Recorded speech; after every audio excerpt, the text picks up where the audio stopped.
Hello learners, this side doctor Swati Agarwal. हम लोग TGT 2021 का क्वेश्चन पेपर सॉल्व कर रहे हैं। अभी तक हम इसके 75 क्वेश्चन 3 पार्ट्स में सॉल्व कर चुके हैं। अगर आपने वो वीडियो नहीं देखी है तो डिस्क्रिप्शन बॉक्स में जाके पहले आप उसको देख सकते हैं।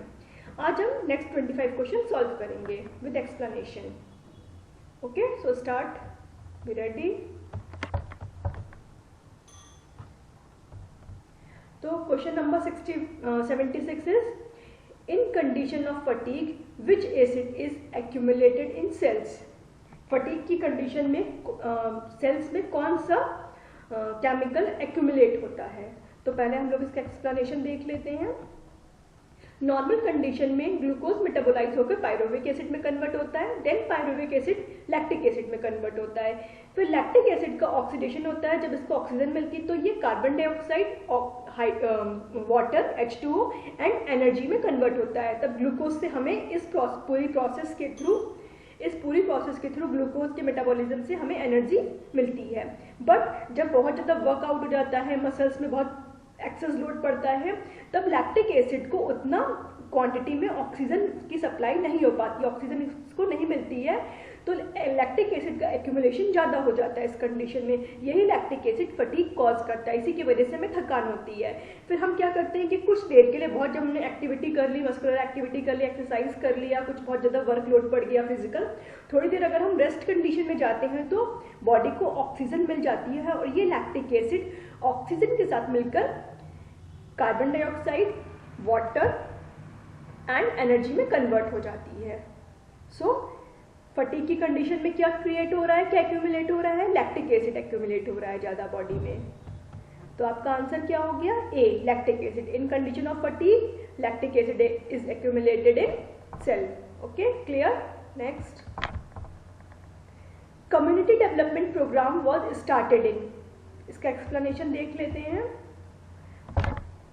पहले जो भी कम्युनिटी डेवलपमेंट प्रोग्राम, CDP के पहले जो भी प्रोग्राम्स चल रहे थे वो इतना रूट लेवल पे उसका बेनिफिट नहीं हो पा रहा था। तब कुछ इंडिया के लोग फॉरेन में जाते रहते थे, तो वहाँ से वो कुछ चीज़ों का एक्सपीरियंस करके आए कि वहाँ पे कैसे रूट लेवल पे, विलेज लेवल पे काम हो रहा है। तो उसके एक्सपीरियंस से फिस्कल कमीशन और grow more food inquiry committee ने, इन दोनों कमेटी ने मिलकर CDP को लॉन्च किया था। ये गांधी जी के बर्थडे के दिन, गांधी जयंती के दिन इसको लॉन्च किया था। तो इसका क्या है, 2 अक्टूबर 1952 को ये हुआ है। तो आपका आंसर क्या है, स्टार्ट कब हुआ है, 2 अक्टूबर 1952। कम्युनिटी डेवलपमेंट प्रोग्राम, इसको CDP भी बोलते हैं। काफी बार आता है, आपसे फुल फॉर्म भी पूछ सकता है, किस डे को आया है, डेट भी पूछता है, ईयर भी पूछता है। तो 2 अक्टूबर तो आपको याद रहेगा, गांधी जयंती है, एंड 1952 आपको लर्न करना क्या है, 1952। 2 आप मैच कर सकते हो, 1952। इंडिपेंडेंस के बाद 2 कब आ रहा है, 1952 में आ रहा है। Next, situational analysis is a technique of dash method. Situational analysis क्या हो गई, कोई हमारी प्रॉब्लम हो गई, कोई सिचुएशन है, उसको हमें हैंडल करना है, तो हम प्लानिंग, पूरा कंट्रोलिंग, ऑर्गेनाइजिंग, इवैल्यूएशन, पूरी प्रोसेस करेंगे। किसी भी सिचुएशन को एनालिसिस करने में हम पूरा एक प्रोसेस करेंगे। तो बायोग्राफिकल मेथड ये तो होगा नहीं, ऑटोबायोग्राफिकल मेथड, इन दोनों का कोई सेंस नहीं बन रहा है। आपका क्या है, informal and controlled observation method. कोई सिचुएशन है, कुछ सिचुएशन के हम एनालिसिस करेंगे तो हम ऑब्जर्वेशन करेंगे ना, ठीक है। तो आपका आंसर क्या हो रहा है, informal and controlled observation method. इन दोनों का तो कहीं से भी मैच हो ही नहीं रहा है।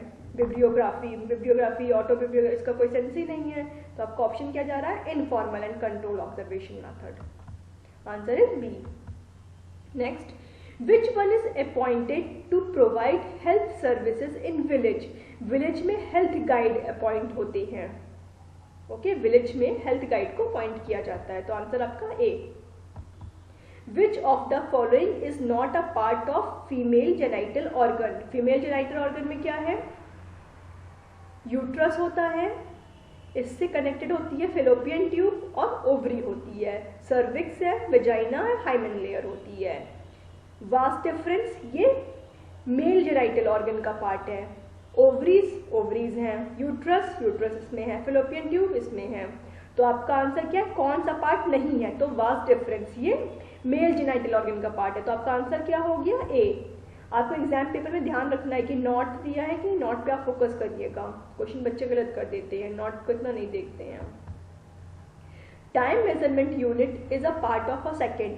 हमने लास्ट जो अपना पेपर सॉल्व किया था अभी जो लास्ट क्वेश्चंस में हमने फॉर्मल टेक्निक्स देखी थी, वर्ड सिंप्लीफिकेशन की 4 फॉर्मल टेक्निक्स देखी थी, उसमें से एक आपकी थी stop watch technique.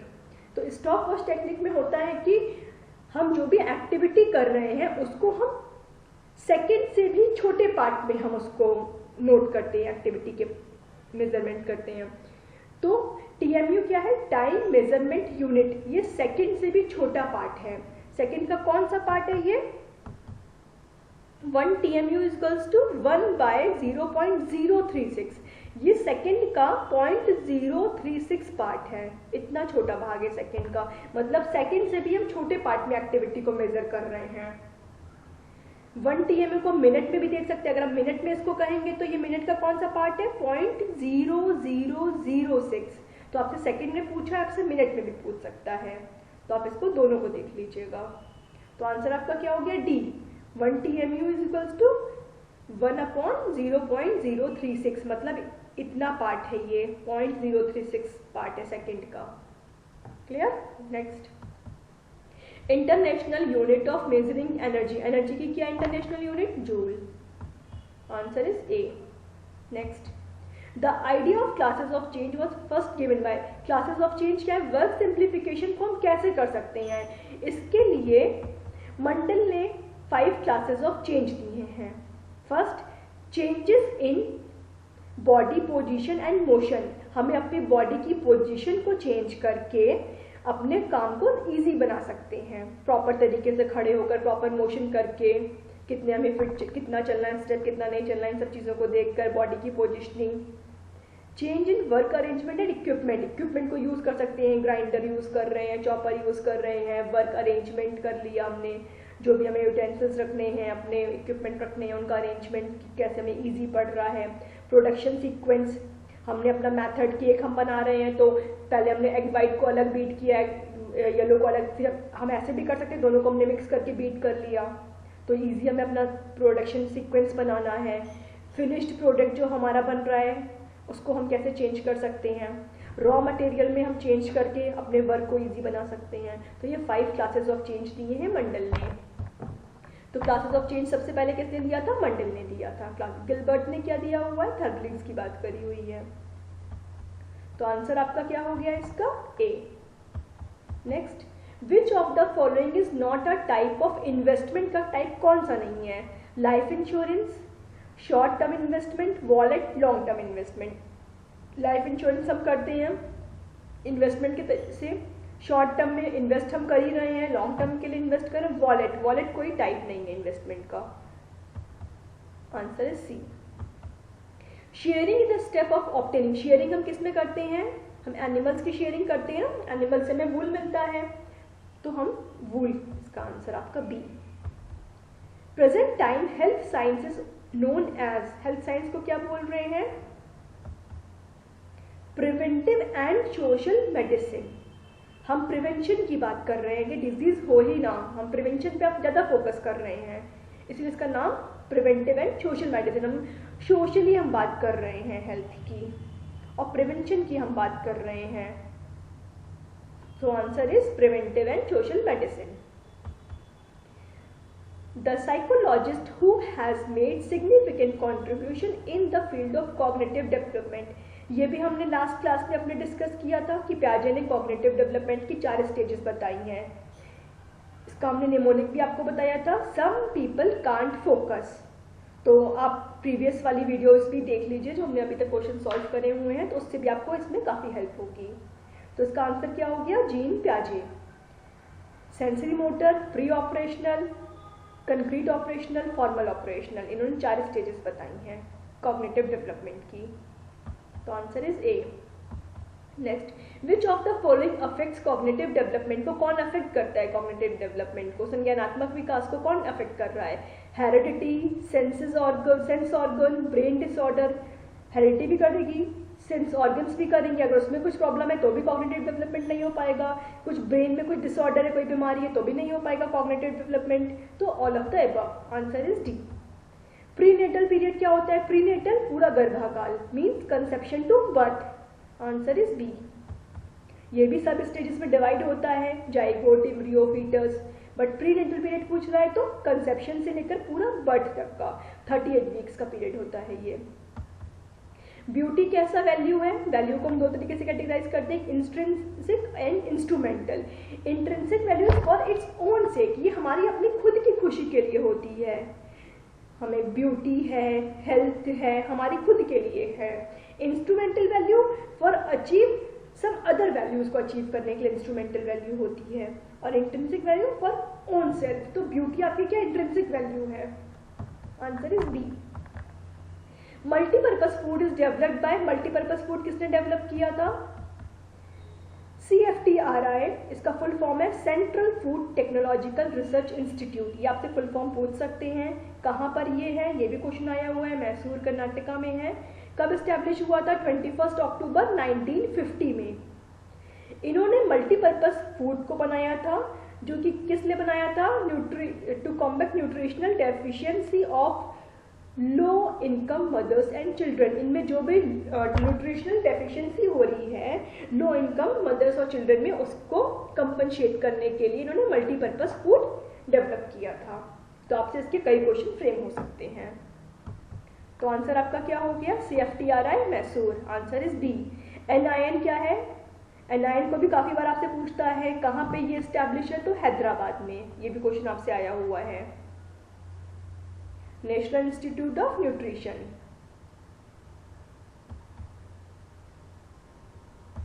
Next, the scope of extension worker is, extension worker का क्या क्या स्कोप है? मल्टी डायमेंशनल, मतलब बहुत इसको इधर भी काम करना है, उधर भी काम करना है, मल्टीटास्किंग मैन है एक्सटेंशन, तो मल्टी डायमेंशनल इसका वर्क है, answer is B. The first temporary teeth are, temporary teeth कितने होते हैं? 20। सबसे पहला वाला फर्स्ट क्या है? Central incisor. बच्चों में सबसे पहले आपने देखा होगा आगे के ये दो दांत निकलते हैं, तो इसी को हम बोलते हैं सेंट्रल इंसाइजर। इंसाइजर,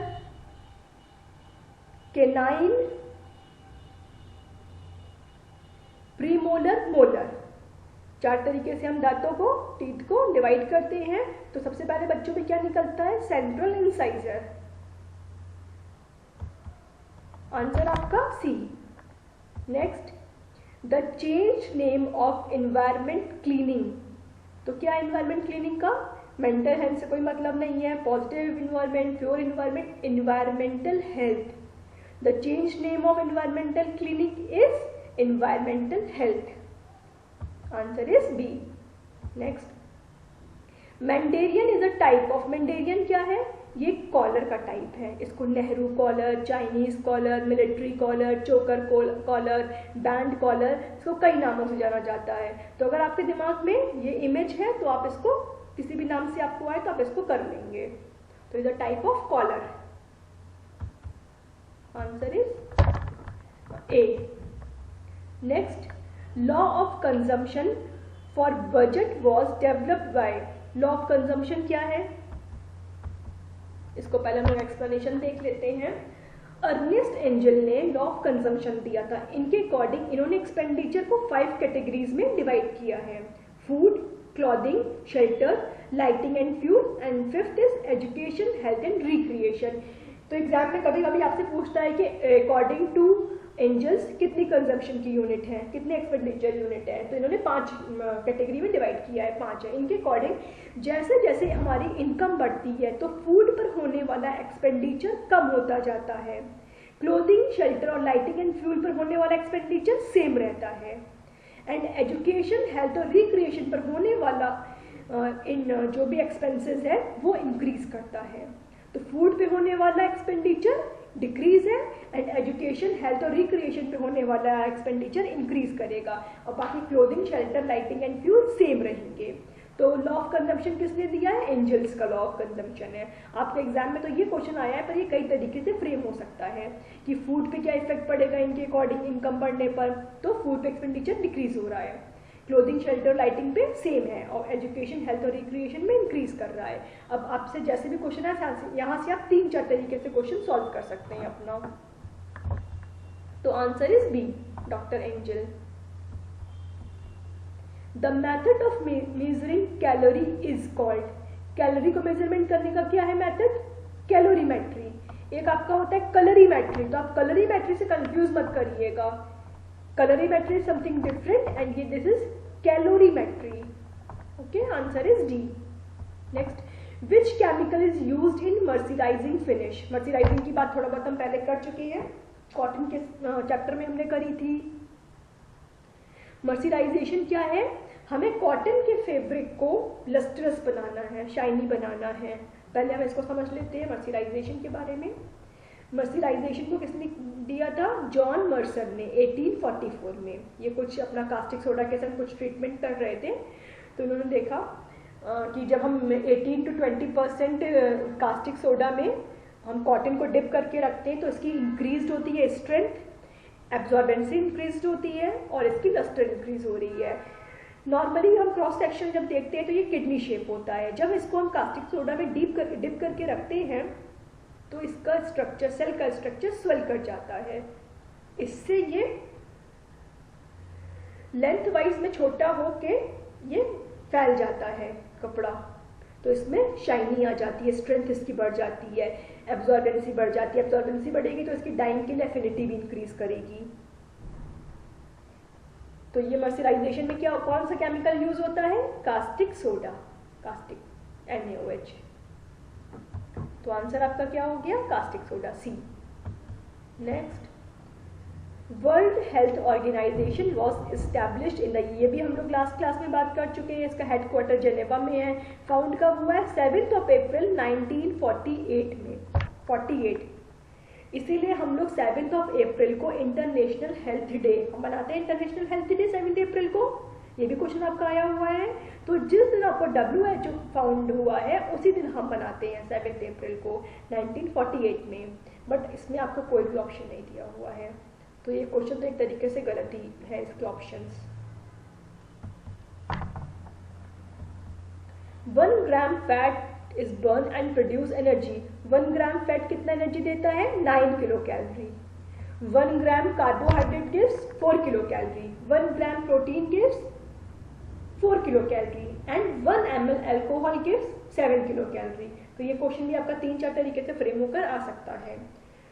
तो आपका आंसर क्या हो गया? D, 9 kilo calorie. 1 ग्राम, अगर आपसे 2 ग्राम पूछ रहा है फैट तो 9 × 2 18 किलो कैलोरीज। तो ये आप क्वेश्चन के हिसाब से इसको कर लेंगे। तो ये आज हमारे 100 क्वेश्चन कंप्लीट होते हैं। हमारी 4th सीरीज, इसकी 4th पार्ट कंप्लीट हो रहा है। अब हम नेक्स्ट इसको 25 क्वेश्चन नेक्स्ट वीडियो में कंप्लीट कर लेंगे, तो हमारा ये TGT 21 का पूरा क्वेश्चन कवर हो जाएगा। यहाँ से आपके 125 क्वेश्चंस के अलावा जब हमारी पूरी सीरीज हो जाएगी, आपको एक्सप्लेनेशन ऐसा दिया गया है कि आपके और भी क्वेश्चन सॉल्व हो सकते हैं। सिर्फ 125 के अलावा आप और भी क्वेश्चन इससे सॉल्व कर सकते हैं।